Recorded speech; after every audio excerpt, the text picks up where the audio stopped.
Okay, well, let me welcome you all to the third event in the 2017 Russell Family Fellowship events. I'm glad to see you here. I'm Bob Russell, the founder and director of CTNS, and we now have the privilege of calling it the Francisco J. Ayala Center for Theology and Natural Sciences, for our fantastic benefactor and fantastic world-renowned scientist. So this is a great new start, 35 years as an affiliate. Now we're part of the JTU. And from here to infinity. The mission of CTNS is to promote some creative mutual interaction between theology and science through programs of research, teaching, and public service. And this particular event, the fellowship event, really incorporates all three. So our fellow has taught in class all here, done a public forum last night, we were there, and now we're doing a research conference. And these papers will undoubtedly find in the famous journal, Theology and Science, which I hope you all subscribe to. And if you don't, you can see Melissa. Professor Hava, Tirosh-Samuelson,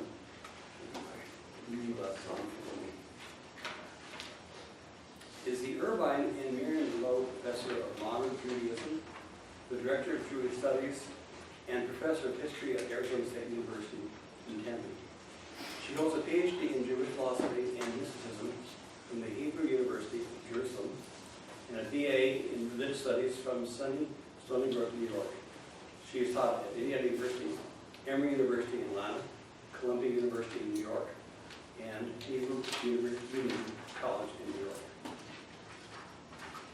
Hava is a Jewish intellectual historian who focuses on the interplay of philosophy and mysticism, Judaism and science, and Judaism and ecology.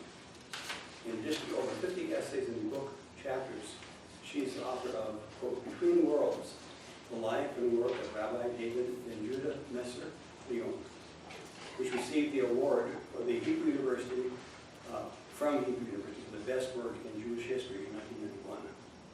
She is the editor of Judaism and Ecology, Creative World and Revealed World, Women and Gender in Jewish Philosophy, Building Better Humans, Questions, Refocusing the Debate on Transhumanism, Jewish Philosophy of the 21st Century, Personal Reflections, and Perfecting Human Futures, Transhuman Visions and Technological Imagination.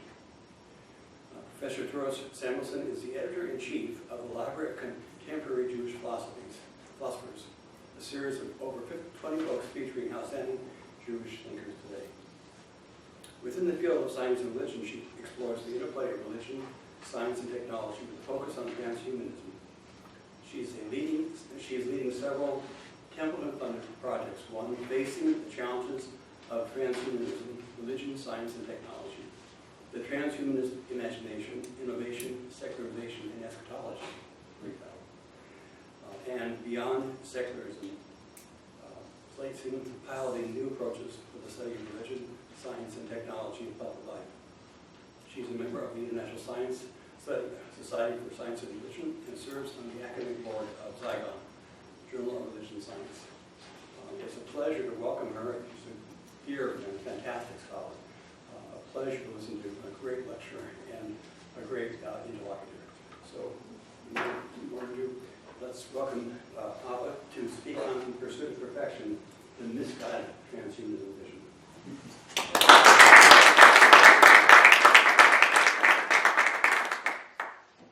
Great. It's an honor and a pleasure to be here with you as the Russell Family Fellow for this year.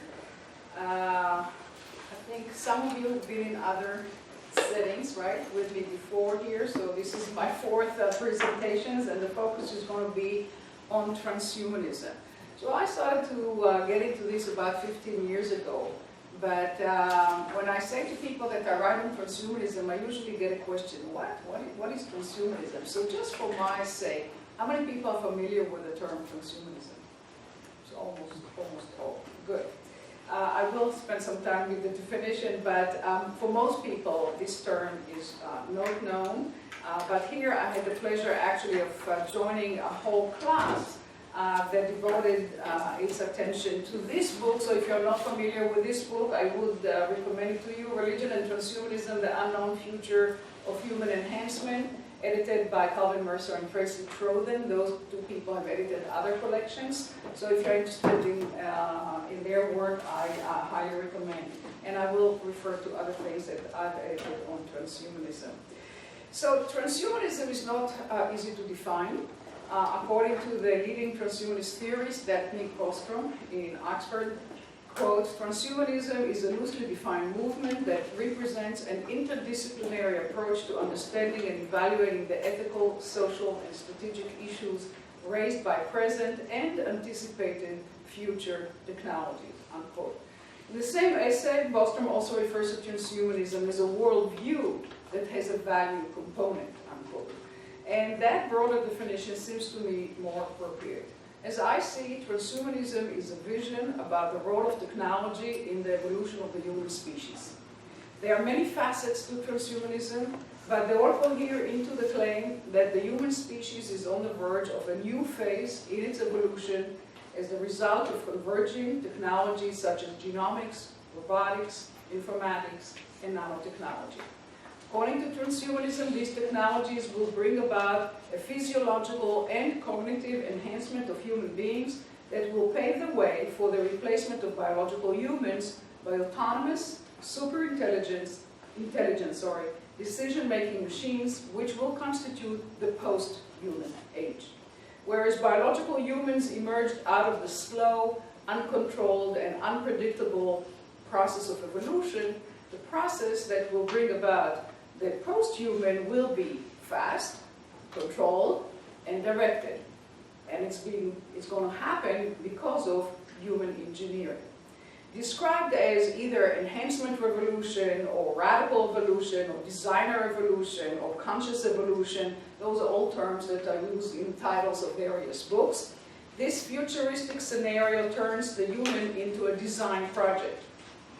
By means of new technologies, the human species will be redesigned so as to transcend its biological limits and pave the way for the emergence of a new post-human species. Now, numerically speaking, the transhumanist movement is still very small. It's about 5,000, 6,000 people worldwide that will define themselves in that term. How do you know about them? Well, you have to go to organizations such as Humanity Plus or H+. Formerly, this was the World Transhumanist Association. You can find information about transhumanism if you go to the Foresight Institute or the now defunct Extropian Institute, the Institute of Ethics and Emerging Technology, that's IEET, which is probably the best source of information about it. There's an organization called the Future of Humanity Institute, that's in Oxford University, that's where Nick Bostrom is. The Machine Intelligence Research Institute, or the acronym is MIRI, which was formerly the Singularity Institute for Artificial Intelligence, and the Mormon Transhumanist Association. Those are just some examples of organizations that are committed to the transhumanist agenda. In terms of publications, some of them generate traditional or semi-traditional academic magazines or academic journals such as the Journal of Evolution and Technology, which was previously known as the Journal of Transhumanism. But most of the work is really on the internet. And my point is that we need to understand that without the internet, the whole thing would not have happened, because the internet is really the vehicle for the dissemination of a very robust global discourse that consists of conferences, workshops, publications, posts, and blogs. So whatever we do in academia, in a more stodgy way of doing academia, we don't really get to where the conversation is when it comes to technology. Now, the internet is not just a means to an end, but also an integral aspect of the futuristic vision itself, because cyberspace is where transhumanist experience of transcendence, happiness, and perfection are all to be actually realized, if we can use that word. Although the movement is highly decentralized, several individuals have emerged as its main spokesmen. I'll just give you a few names. The list is quite long, but definitely Nick Bostrom comes to mind as number one. David Pierce, Max Moore, and his wife Natasha Bitamore, James Hughes, Julio Prisco, Eliezer Yudkowsky, Anders Sandberg, Yudo Gagaris. There are all sorts of names that come up if you begin to read this literature. And you can, if you want to read more about the movement, I do recommend that you read the Transhumanist Reader. And that's probably the best place to kind of start to get to know who is doing what, who says what, where is the publication, what's going on. So those people probably are not familiar to most of the people in the room, but what I'm saying is that transhumanists received a lot of boost and a lot of support from people who are actually outside of academia. I refer to especially entrepreneurs such as Peter Thiel. Name is familiar to you. If not, read the last Newsweek magazine from this week. Peter Thiel has a whole essay about, basically it's an essay about his attempt to disrupt higher education and basically offer us a new way to think about higher education. So, Disrupting College is the title of the essay, and if you haven't read about him in the New York Times, he was followed in the New York Times to a great extent. We know quite a lot about him just by reading the New York Times. So, Peter Thiel is one. Another entrepreneur is Peter Diamandis. And Ray Kurzweil, who is probably known to many people here in the room, he's the chief engineer of Google. In 2009, Diamandis and Kurzweil founded the Singularity University, which is a university for the coming singularity, and the curriculum is informed by the transhumanist imagination. If you want an essay about it, read the essay in this volume, which I edited based on a project funded by Templeton, Perfecting Human Futures. There's a chapter here on the Singularity University, written by my co-editor, Benjamin Harrelblatt. And this really is a terrific analysis of what's going on in Singularity University. So other Silicon Valley tech entrepreneurs fund basic research through private foundations and startup companies that translate that research into marketable products and services too numerous to be discussed here. In other words, cutting-edge technoscience, capitalist entrepreneurship, and futurism are closely intertwined.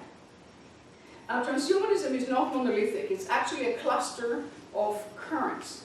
I'm going to use Nick Bostrom's own the kind of division of labor between the various the various themes within transhumanism. So one theme is extropianism. Basically, it's to develop extropian perspective on technology, science, and philosophy, and it's done through the journal. It's called Extropy, the Journal of Transhumanism, published by the Extropy Institute, which is now defunct. This group is led by Max More. Max More, by the way, wasn't born Max More, he was Max O'Connor.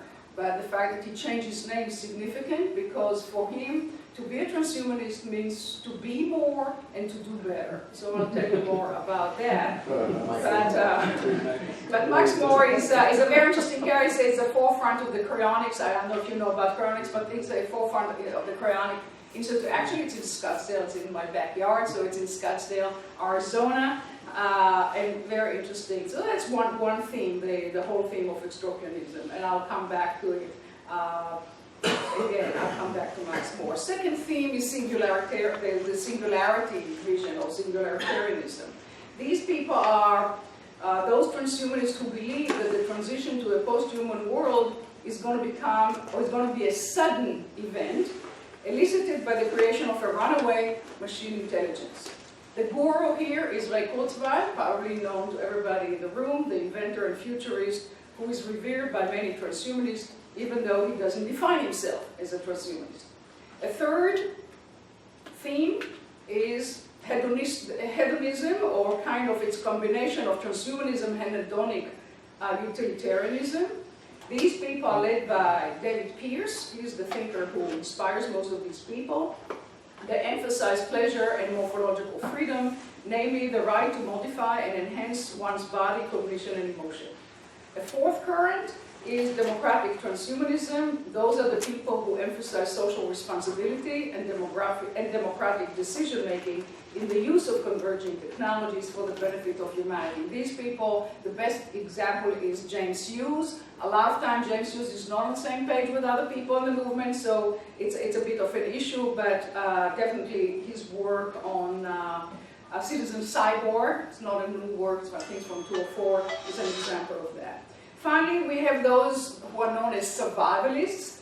namely those who campaign against death and aging, or aging and death, and they focus on radical life extension and longevity. The main representative here is Aubrey de Grey at Cambridge. In between these currents, there are other variants reflecting the preferences, expertise, and commitment of individual transhumanist activists who vary greatly from each other. So because transhumanism is so diverse, and it's constantly involved, it's very hard to debate against transhumanism, because you always have to say, well, who are you talking against? You can say something against or criticize this position, but the person actually holds this position over here. So it's kind of, I call it a moving target a little bit. It's kind of hard to know exactly who are you talking about. And part of it is ideological, because transhumanism sees itself as work in progress as much as it sees the human as work in progress. So it's all open to debate, and whatever I'm going to say, somebody else can critique what I'm saying, because no, you have another person who's saying something different about transhumanism. So it's a bit, there's an ambiguity here built into the conversation. Now, I treat the various strands of transhumanism as themes of one and the same futuristic vision that calls for the transition from biological humanity to mechanical post-humanity. Now, I admit that in so doing, I impose on transhumanism a certain degree of coherence that it may not have. Nonetheless, I argue that treating the various themes of transhumanism together is legitimate, because only then can we grasp why it is culturally so influential, even though, if I'm right, it's also deeply misguided. So I consider transhumanism to be culturally significant, because today transhumanism is not just a mere speculation on the fringe of the mainstream culture, but a presence that shapes contemporary culture as transhumanist themes, vocabulary, values, and style frame contemporary film, science fiction, horror genre, video games, performance art, new media art, literature, and cyberpunk. So there's no way to talk about contemporary culture today and ignore transhumanist thematics or transhumanist, at least postures. All aspects of being human, namely embodiment, sexuality, subjectivity, emotionality, and sociality, have been thoroughly transformed by the hybridization of the organic and the mechanical, artificial intelligence, new digital and virtualizing media, cyberspace, online gaming, digital collectivities, networked information, and new media art. If we want to make sense of our contemporary culture, we cannot ignore the transhumanist themes that pervade it. At the same time, we must accept transhumanism without, we must not accept transhumanism without subjecting it to some kind of critique. That is what I've attempted to do in my work on transhumanism, that was published in various places, including those 2 volumes, as well as essays in Zygo. So I'm saying that yes, it's important, but it's also misguided, and I'm, in doing so, in saying so, I'm joining a long list of critics that are labeled as bioconservatives. Now, I think that when this term is used, it's usually meant as a did. It's not descriptive, it's also evaluative. And the people in the group, of course, you know, Leon Cass, Francis Fukuyama, Michael Sandel, Bill McGibbon, and mind you, Francis Fukuyama and Bill McGibbon are very different politically, yet on this issue they are in the same camp. George Annas, Becky Elstein, all of these people look at transhumanism as problematic and even dangerous. Now, they're known as bioconservatives, as opposed to, on the other side, are the bio-liberals. The bio-liberals do accept some form of enhancement. That some form of enhancement may be morally problematic, but this is not necessarily the case in every instance of enhancement. So we have the bioconservatives, the bio-liberals here, and then transhumanists, even to the left of that. Transhumanists are those who seek the human enhancement as a tool to improve the human condition beyond what is considered normal, even if this requires becoming post-human, something other than human. Now that definition comes from this book. If you're not familiar with the work of Johann Radwig, he's a German, I guess he's a pro-transhumanist, but I am not going to define him as a transhumanist, but it's a good essay. It's basically his dissertation. It's a case for perfection, ethics, in the age of human enhancement. He and his he has two other collaborators have done several essays, so it's worth reading their work. So transhumanism is not simply an argument in favor of this or that technological intervention for the alleged improvement of human life, but a certain view of human perfection that posits the post-human, super-intelligent machine as the ideal human perfection. So the goal, my argument is that there is a goal that shapes the process. I'm going to define, I'm going to separate or distinguish between the process of improvement or betterment versus the telos of the process. And my argument is that transhumanism is about the process, but where they want to get to is post-humanism. Okay, everybody's with me on that? So transhumanism is more about the process.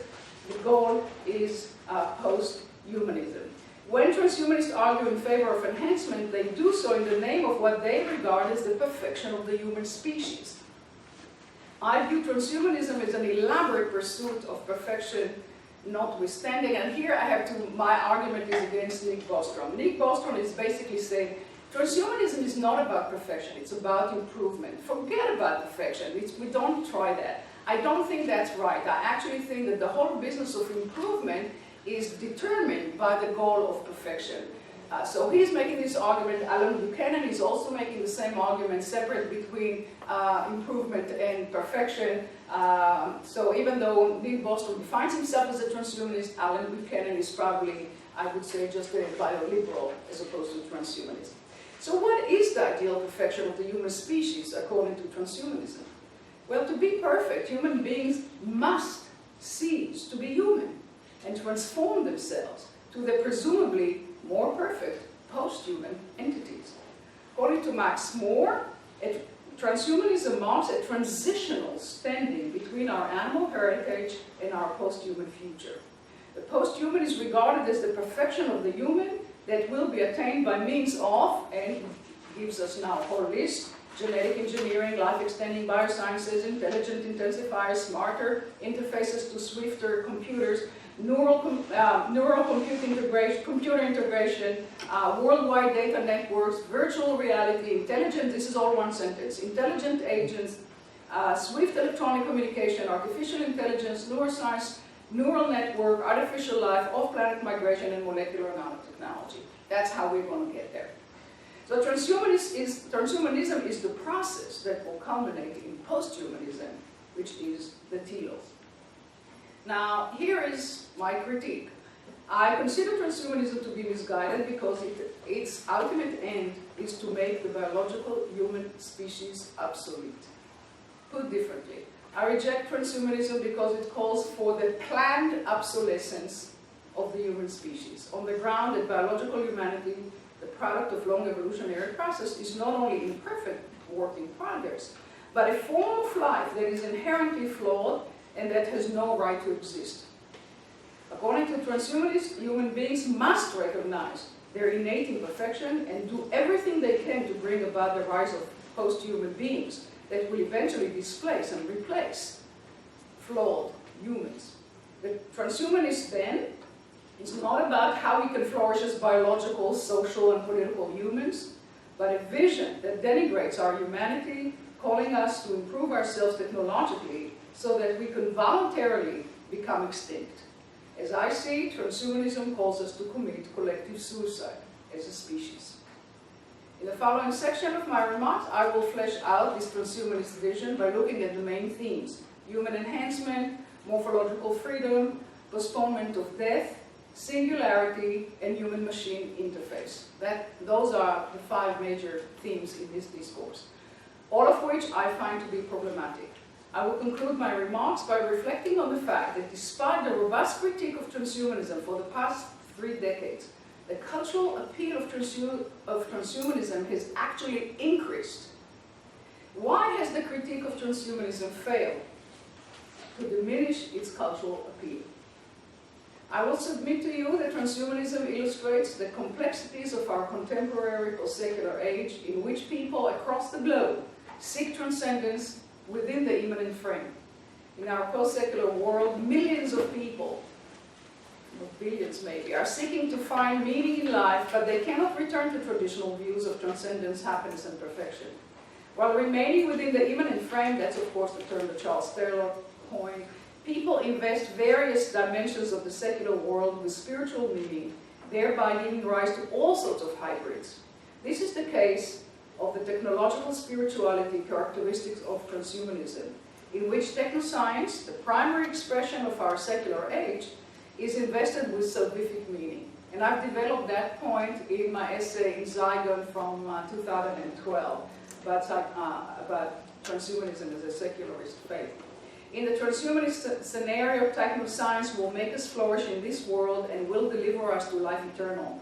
By investing technology with spiritual and even salvific meaning, transhumanism addresses the contemporary quest for meaning and expresses the zeitgeist of our technological age. All right, so now let me get into the second part, which is about the transhumanist pursuit of perfection. When we look at transhumanism as an elaborate project for the attainment of perfection, we do so by examining perfection both as the process of self-improvement and as the end state or termination point of the process.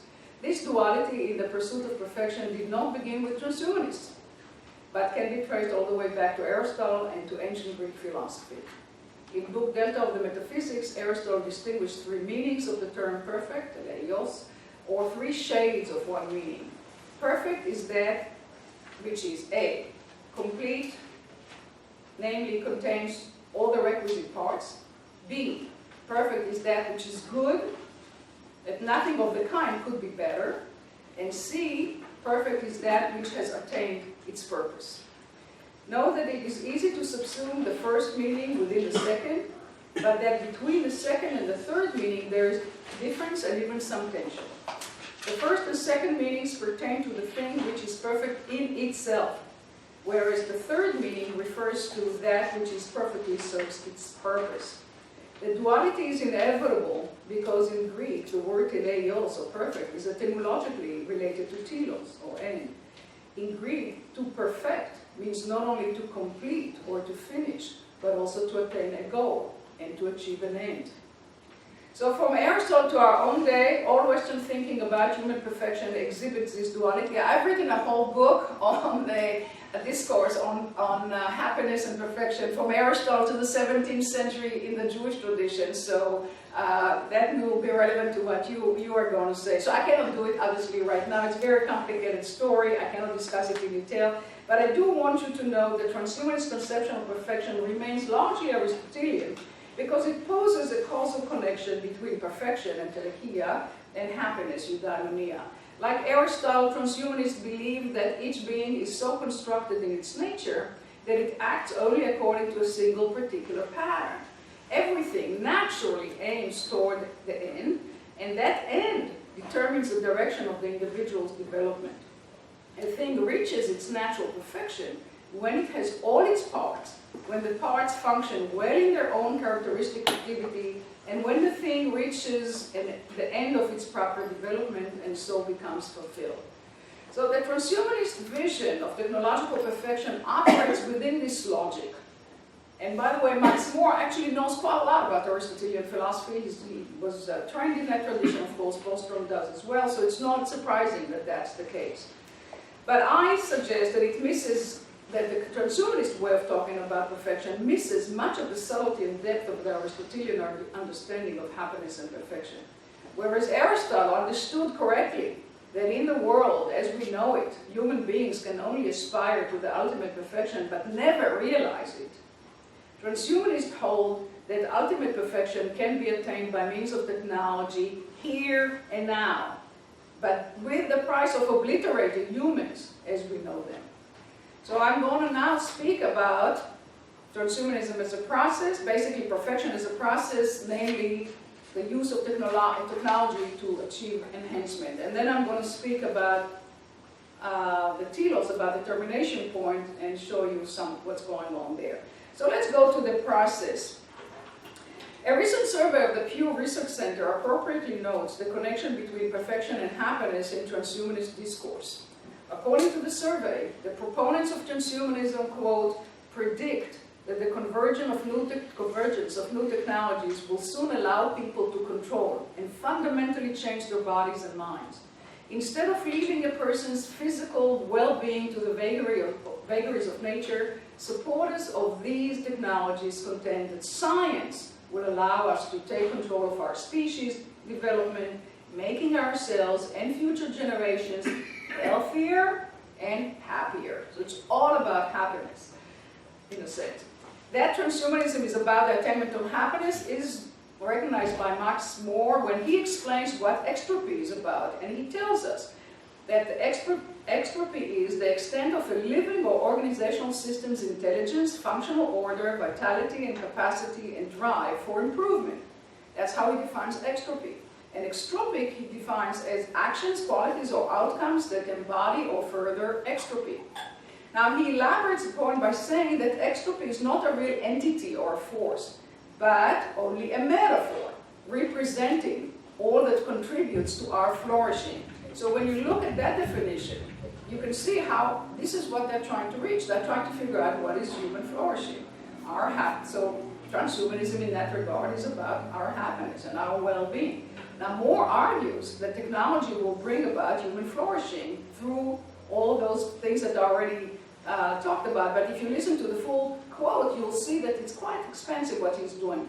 Perpetual progress, self-transformation, practical optimism, intelligent technology, open society in terms of information and democracy, self-direction and rational thinking. Put it all together, you get to happiness a la Max More. Moore predicts that with better knowledge and decision-making, humans could live far longer and in better than perfect health. So the business of being better than perfect is very important here. They will improve their self-knowledge and awareness of interpersonal dynamics. They will overcome cultural, psychological, and mimetic biases in thinking. They will enhance intelligence in all its various forms. They will learn to thrive on change and growth. In short, they will finally be happy because technology will enable them to be doing better and being more. Now, how will technology make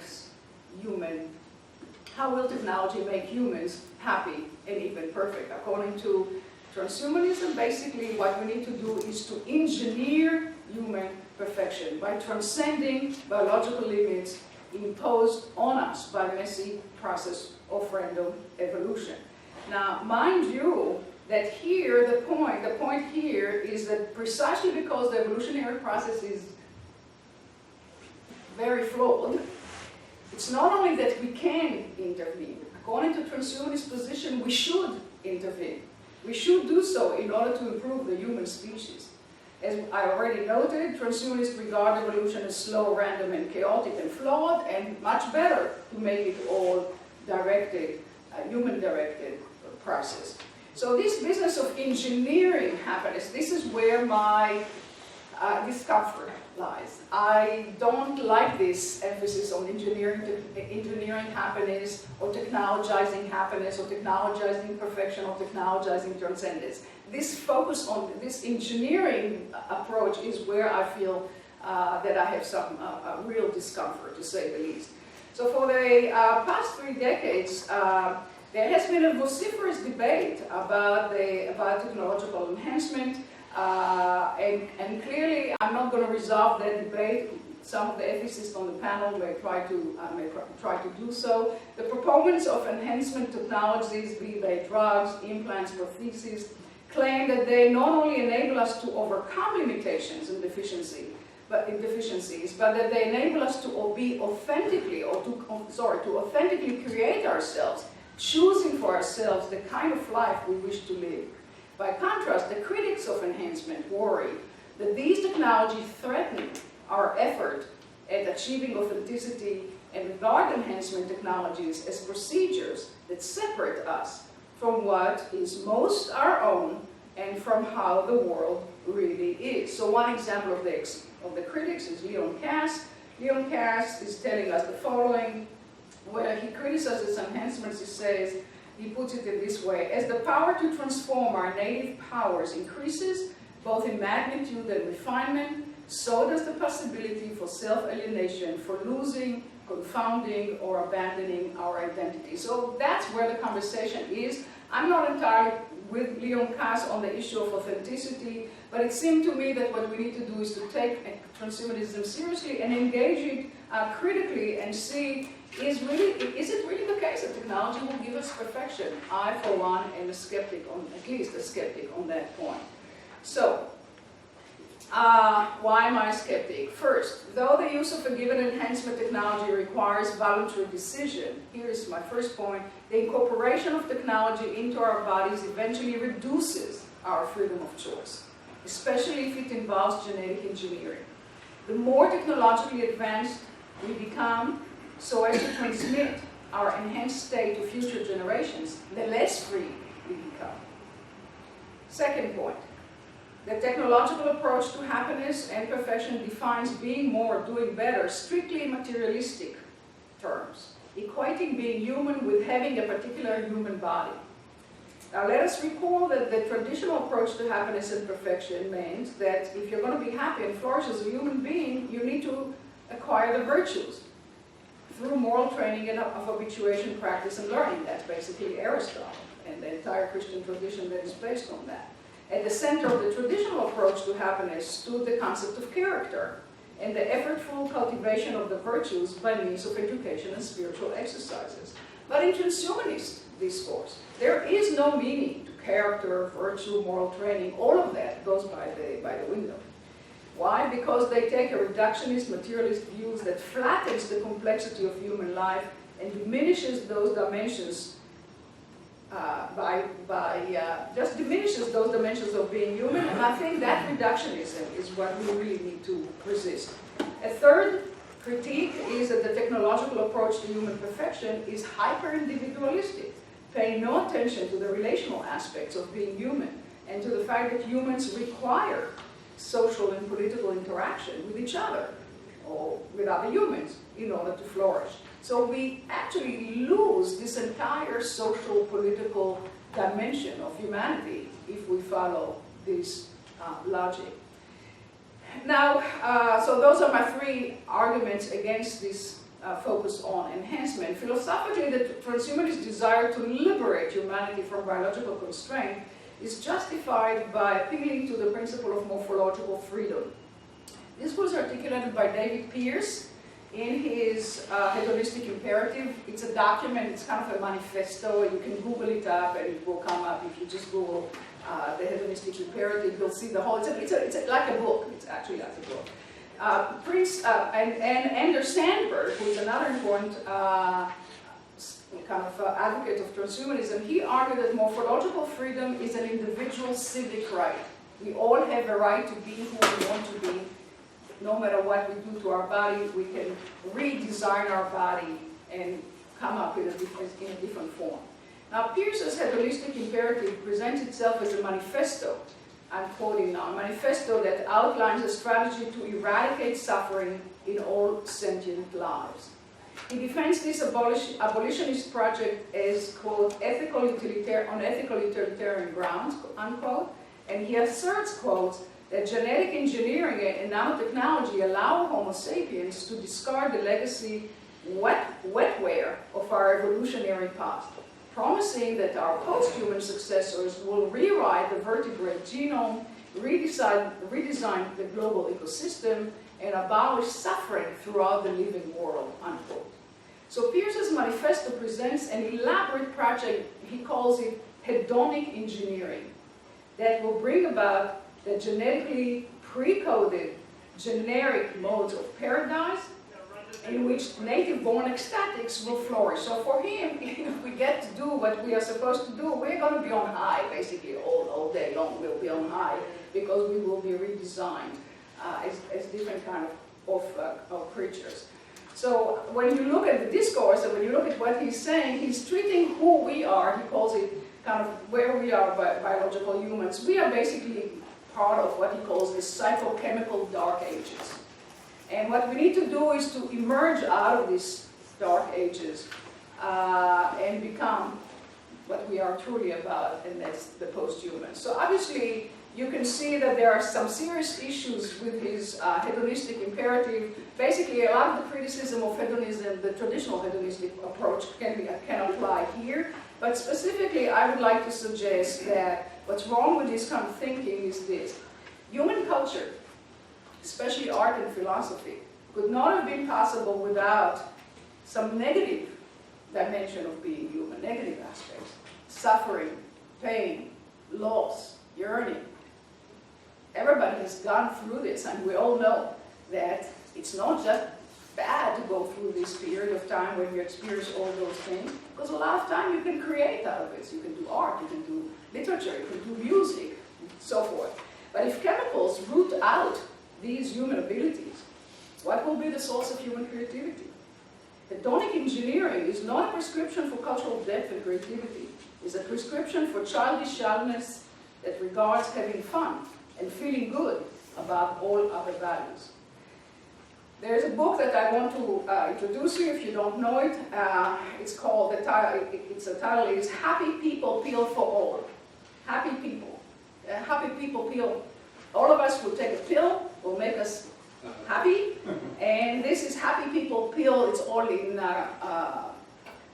hyphenated. Happy People Pill, that's hyphenated for all. The author is Mark Walker, and he provides a very sophisticated philosophical defense of his bioprogressive view, according to which happy people pills should be used for enhancement purposes in order to make people feel better than well. Better than well. Well is not good enough. It needs to be better than well. Although his defense is sophisticated, it too is open to all the traditional objections against hedonism, and I, for one, don't believe that the happy pill will make us happy. But that's the proposition. Now, those who endorse the hedonic imperative see the human body as the real source of human misery. Why do we suffer? We suffer with it because we have this carbon-based human body. And the goal is to liberate ourselves from it. How we're going to do it? We're going to do it by applying to morphological freedom. Now, here's the connection between transhumanism and transgenderism. And in case you don't know it, there is a connection. So, some of the leading transhumanists are transgendered.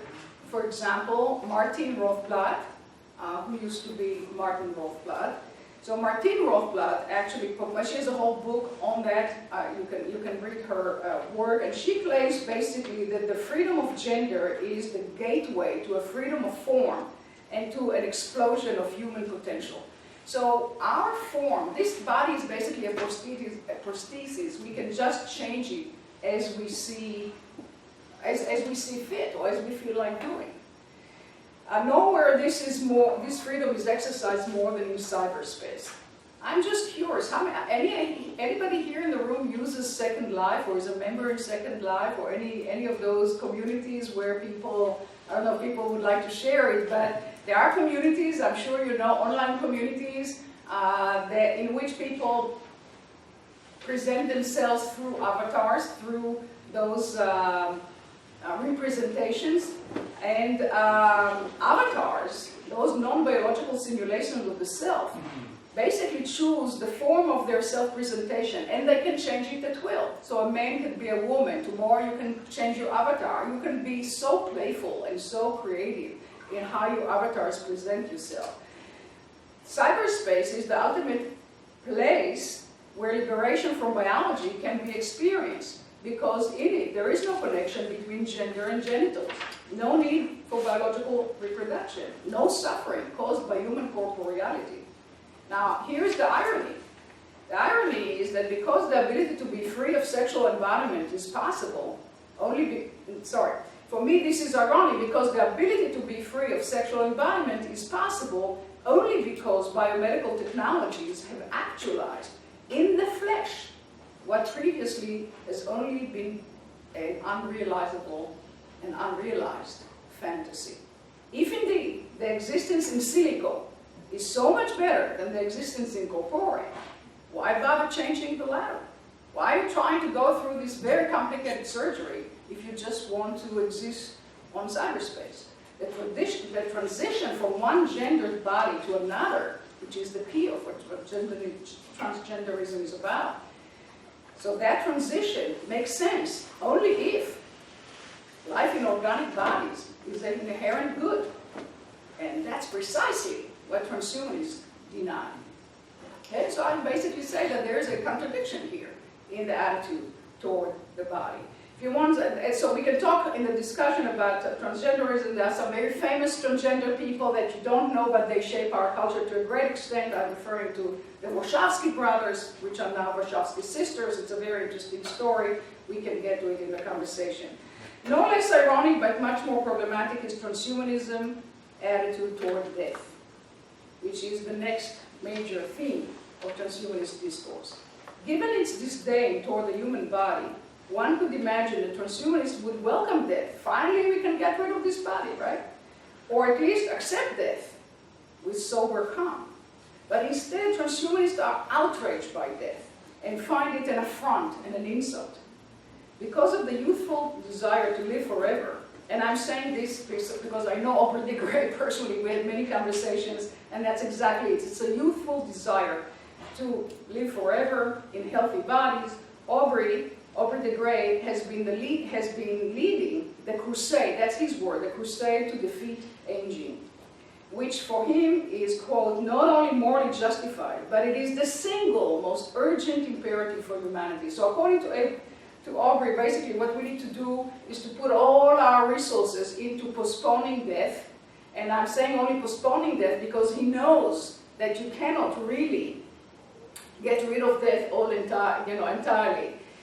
Aubrey admits that there is much about the body that we still do not know, but he's convinced that in principle we will be able to know all we need to perpetuate life indefinitely. And guess who supports Aubrey's research? It's Peter Thiel. So there is a connection here, as I said in the beginning. Now suppose you cannot overcome death. How about if you trick death? How about if you outsmart death? That's precisely what cryonics is about. So cryonics is basically a program to keep dead biological humans in deep freeze in order to resuscitate them in the post-human future when we will have different science and much more advanced science. It's a technological project that secularizes the ancient belief in the resurrection of the dead. I won't get into the details of that belief. Everybody knows about the resurrection of the dead. But I'm saying that the whole business here is based on the promise of nanotechnology. Now, this is your field, so maybe you will be able to tell us to what extent nanotechnology really can do it. And obviously, a lot of people are less keen on the promises of nanotechnology than they used to be about 10 years ago. So, if nanotechnology ensures the resurrection of the dead, all we need to do is just to live long enough until it becomes possible. And that's precisely the program that Kurzweil proposes in his book, Transcend. I didn't bring the book, but he has a big book called Transcend. Transcend is basically an acronym in this project. The T stands for talk with your doctor. Very simple. R, relaxation. Sounds good. A, assessment. N, nutrition. S, supplements. C, calorie restriction. E, exercise. Now comes the biggie, and new technologies, and D, detoxification. So most of the Transcend project sounds good. The book has even recipe for food, recipe for things that you can prepare at home. But the goal is, as he puts it, to offer all of us, this program is offered to all of us, so that we can live long enough and remain healthy enough to take full advantage of the technological breakthroughs of the information age in the decades ahead. Namely, to transcend is what we humans do well. He argues that what being human is all about is to transcend, or go beyond limits, and he's going to give us the roadmap to it by writing the book. And of course, you probably know that he has the movie. Have you seen the movie, Transcendent Man? Ray Kurzweil's movie. It's an interesting movie. It's kind of a documentary, but not entirely a documentary. So it's very interesting to see what he's all about. So in his assessment, basically, we are almost there. We just need to get our science one more step, and then we'll get there. Now, the whole business is possible on the basis of we'll be able to transcend the limits of human biology in order to move for humanity and post-humanity, but the linchpin of that process is cyborgization. So it's not going to happen without cyborgization, without this interface of brain and computer which not only augments human capabilities, but also transform humans into technological entities. So I won't give you the history of suborganization. It's very, very interesting itself, but I do want to suggest that many leading transhumanists are keen, or very, very keen on that. What they really want is to erase boundaries between organic and artificial life, between humans and machines, and for them, suborganization is the shift from seeking to improve life by overcoming biological limits to seeking to abolish biological humanity altogether by designing a post-biological, post-human species. The proponent of that, or person who has written quite a lot about this, is Giulio Prisco. He's an Italian transhumanist. This is a person who comes to us from the European Space Agency, so he's a scientist, he knows quite a lot of the science, and what he's proposing, what he's dreaming about, is a new post-biological age or cybernetic phase of our evolution. And when we get there, he claims we are going to be gods, because if we, as he puts it, I'm going to quote it so you'll believe that that's what he says. He says, he predicts, someday we may create God. And if we create God, then we are God. And he's arguing against those whom he called ultra-rationalist people in the transhumanist community. He's saying, you don't go far enough. You really need to speak, and you really need to unleash all the spiritual possibilities in this kind of vision. Okay, so now I finished the section on the process. Transhumanism is a process of perfection. Now I want to talk about the end state, and that's the post-human. So here, the key issue here is that we have to assume what they are saying. So I have to explain to you what's going on. What I'm arguing is that they're telling us a story. They're telling us a story about perfection. It's basically a narrative, and in a narrative that has its own dynamic and its own logic, if you wish, but it's their way of telling the narrative. Now, the point is that they're claiming that the narrative is not just a narrative, it's not just a myth, it's not just a story of progress. It is necessary and inevitable.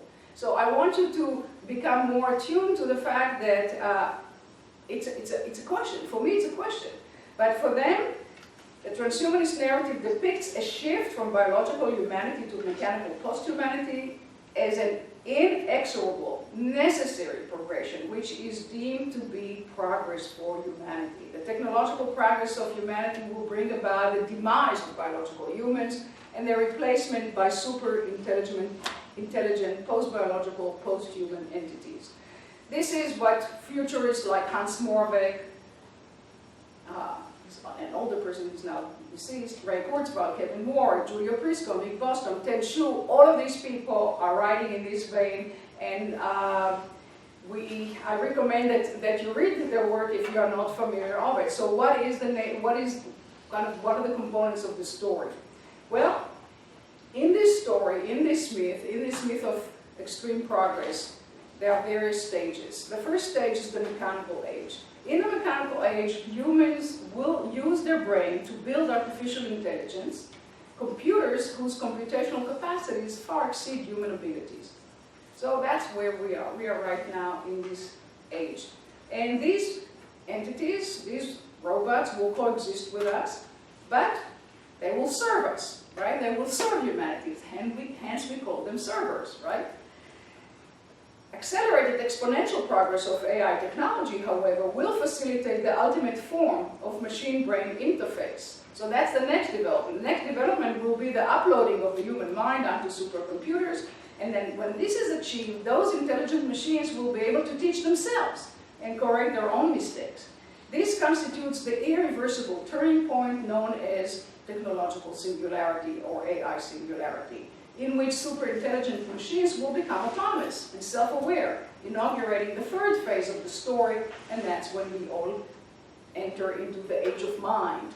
Because they are self-aware, super-intelligent machines will eventually get tired of caring for humanity and will decide to spread throughout the universe in the interest of discovering the secrets of the cosmos. At that point, they will basically say goodbye with riddance to those humans. We don't need you anymore. So my point is that transhumanism is an imaginary narrative about human destiny. And like all social imaginaries, a transhumanist portrayal tells us more about the present than about what will actually happen. We don't know what will actually happen. It's impossible to know the future. It's impossible to determine what will happen 5 days from now, let alone how many years that they're talking about. But it is true that right now, we are in a situation which I find rather challenging, or at least difficult, in which AI technology basically transformed all aspects of human social life. Finance, transportation, communication, energy, defense systems, warfare, education, medicine, labor, leisure, art and culture. Everything is now governed by artificial intelligence. I can go into the history of it, but I won't do it right now. You probably know it very well and probably better than I do. But I do suggest to you that the situation is at least problematic. And I'll just talk about one aspect of it, and that's what's happening in cyberspace. When cyberspace is kind of imagined as the paradise where all this is happening, and that these gamers who are participating in these communities live both online and offline, but if online life is where paradise is, then life in the real world becomes a bit of a challenge. So I'm suggesting to you that this vision of the telos of transhumanism and this promise of AI, to me, is at least very, very problematic. And I think that for transhumanists, building AI with human intelligence is now the goal. What they want to do is to build AI with human intelligence, because the question is AI right now having the same as human intelligence? The answer is no, so they want to build such a thing. So the goal is to build human-level AI. And the argument of Hans Moravec is that it's not only theoretically possible, but also feasible within this century. So that's what's going to happen when the AI will reach the level of human intelligence. How will that happen? Well, a key is, of course, uploading, mind uploading. That's the technical version of the belief in immortality of the soul, I would suggest to you. And Nick Bostrom has written kind of extensively what that means and what is entailed by it and how it happens. Read his book on superintelligence, that's from 2015. And the issue here is to what extent mind uploading is actually a version of dualism, of substance dualism, and to what extent this is the right way of talking about artificial intelligence or not. I'll just recommend you another book by a critic of this Platonic approach to, or substance dualism approach to artificial intelligence, and his name is George Zarkardakis, who actually is very involved. He's a British guy and very involved in artificial intelligence. He has a book called In Our Own Image, Savior or Destroyer, The History and Future of Artificial Intelligence. That's also from 2015. And his argument, there's a long quote, I won't read you the whole quote because I want to get to the conclusion, but his argument is that it has been wrong in the AI community to focus on the difference between software and hardware, and what we need to do is to think, they need to think about knowledge in a much more Aristotelian way. The body knows too, it's not just that the mind knows, the body has its own way of knowing, and he explains how we need to move away from that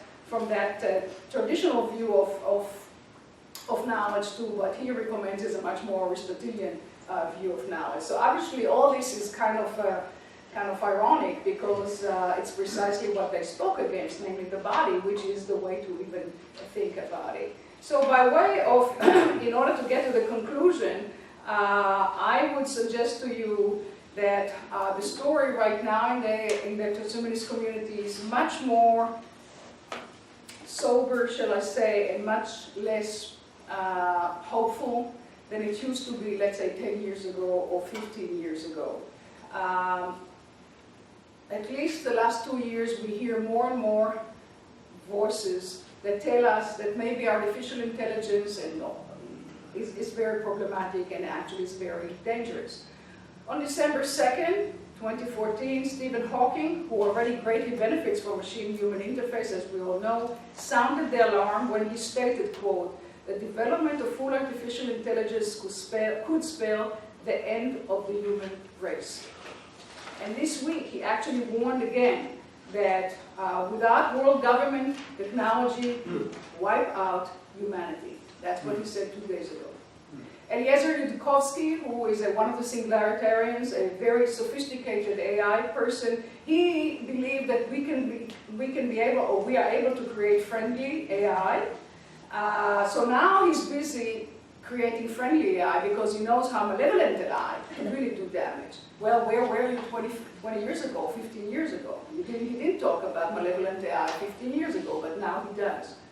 Even Nick Bostrom, who has done more than anybody else to make transhumanism philosophically and culturally respectable, has admitted the dangers and risks involved in building computer systems with superintelligence. So more and more the utopian impact is diminished, or utopian promise is diminished, and the perils and the potential danger is recognized.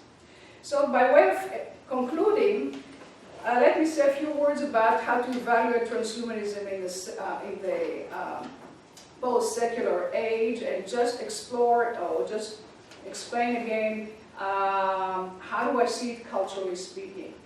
So, culturally, I consider transhumanism to be misguided because it technologizes our deepest values, including our understanding of happiness and perfection. Because it is filled with internal contradictions, especially in regard to human embodiment, and because it mistakenly approached perfection as a description rather than a prescription.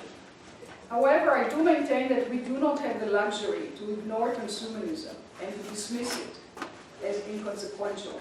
What puzzles me is the fact that the serious criticism has failed to take root. Transhumanism continues to inspire popular culture, and there is no signs that its appeal is going to diminish. Why? And here the answer is the post-secular age. In our post-secular society, is a fulfillment of modern secularity as well as the liquidation or the negation. Liquidation is the term of François Lyotard. The liquidation or negation of it. In the post-secular society, we witness the reassertion of religion in the public sphere and the explosion of numerous spiritual alternatives to traditional religions. Alternatives that creatively fuse the presumably secular with the presumably religious. All over the world, people grapple with the uncertain, unstable, and perplexing situations captured by the prefix post. So we have post-national, post-ethnic, post-metaphysical, post-foundational, post-Christian, and most recently, post-factual. Okay? That's which denotes that which comes after, as well as the critique of that which came before. In our fluid culture of posts, all sorts of hybrids emerge to address the underlying cross pressures, that's the term of Charles Taylor, that human beings find themselves in this age. Taylor explained how these cross pressures come about historically with the collapse of the pre-modern religious worldview and its replacement by modernist secularism. We can see these cross pressures operating in the attitude toward death. So I don't know if you give me a few more minutes to go over some of the issues related to death, but you can really see, it's very interesting to see how we change our attitude toward death. Our awareness of our own mortality and finitude has given rise to the human desire to transcend death. We all are upset that we're going to die. Obviously, we're upset that we're going to die. And the pursuit of perfection is related to this profound reluctance to recognize that we are mortal.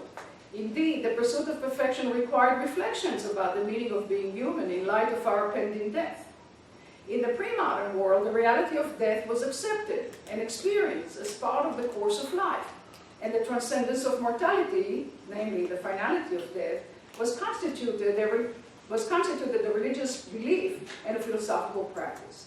In the pre-modern world, at least the Western world, the path toward happiness and perfection resulted in two main beliefs: resurrection of the dead and immortality of the soul. And I won't get into that kind of discussion. But it was very clear, as I indicated before, that self-improvement was a moral category, and the goal is knowledge and then wisdom. All this, of course, goes by the wayside in where we are right now. Modernity radically challenged the religious pursuit of transcendence and gave rise to the immanent frame which entailed, among other things, new attitude toward death. Ontologically speaking, secularization meant the domestication of transcendence, the radical otherness of God, as well as God's mysteriousness and unknowability of traditional theism. These were rejected in favor of immanence and knowability. For people living within the immanent frame, there is no meaning to talking about God out there, nor does it make sense to accept God as a distant tyrant who intervenes in the world at will. Instead, humanity is believed to occupy the center of the immanent frame, and human reason alone is deemed sufficient to know all there is to know. In the modern secular world, nothing is immune to human inquiry, and mystery or unknowability is regarded as a logical impossibility. With the denial of the possibility of transcendence, the world became disenchanted, to use Weber's term, as human became the measure of all things, the omnipotent replacement of God. The disenchantment of the world brought about a new attitude toward death. Death was now conceived as a scandal, because mortality itself was seen as offense against human omnipotence. If human reason is truly omnipotent, there can be nothing that is unexpected, unpredicted, unpredictable, or truly contingent.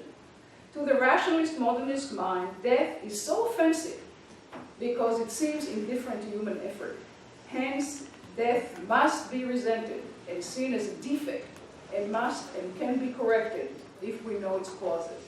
This modernist approach, which refuses to accept or even watch death, led to the medicalization of death and the removal of dying people into institutions where only professionals deal with the dying as they conduct a war against it. And that's what every physician who is engaged in cancer research and cancer therapies, I'm at war, right? It's always about war. Well, the transhumanist crusade against death, which I discussed already, is basically an outcome of the modernist denial of death. Presumably, human-made technology will make it possible to postpone death indefinitely, thus denying the reality and finality of death. Modernity has deconstructed mortality. The modernist project, however, was brought about its own liquidation in postmodernism. As Lyotard coined this term, liquidation, it denotes a way of destroying the modern project while creating the impression of its fulfillment. In other words, the postmodern world is both a fulfillment and a destruction of the modern project, and technology had much to do with its emergence. In the postmodern world, as Zygmunt Bauman explains, not only mortality is deconstructed, but immortality is deconstructed as well.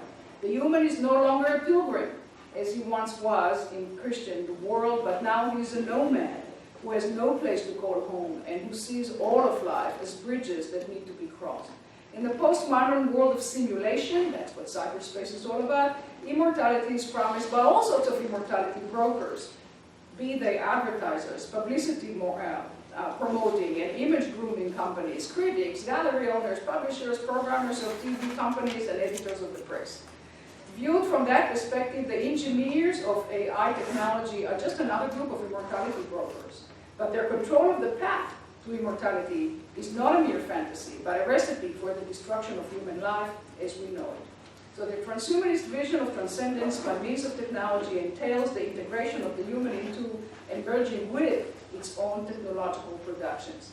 Transhumanism is but one response to the coarse pressure of postmodernity, and I suggest to you that it's full of problems. So to conclude, Ray Kurzweil is definitely right to assert that humans have evolved into beings that have an innate proclivity to transcend themselves. But Kurzweil is mistaken to claim that this pursuit can and must be achieved by technology. Expressing the modernist drive to mastery of the world, transhumanism engineers the age-old human pursuit of perfection and our innate proclivity to transcend limits, but it misguidedly asks us to bring about our own demise by creating superintelligent machines that will make us obsolete. There is no doubt that in the near and remote future of our life will be shaped by the technologies we have created and will continue to create. Human beings are indeed tool makers, and technology is a feature of being human. But the contemporary massive technologization of human life, including human subjectivity, should not be endorsed without critique. There is a huge difference between imagining a certain scenario and bringing it about technologically. Those who are critical of the massive technologization of human life must expose the negative aspects of this technological project and all the negativity that it has brought us, as well as the pernicious ultimate goal to make humanity obsolete. While I doubt that the critique will halt ongoing technologization of human life, I do maintain we have a duty to be critical of the ideology of extreme progress.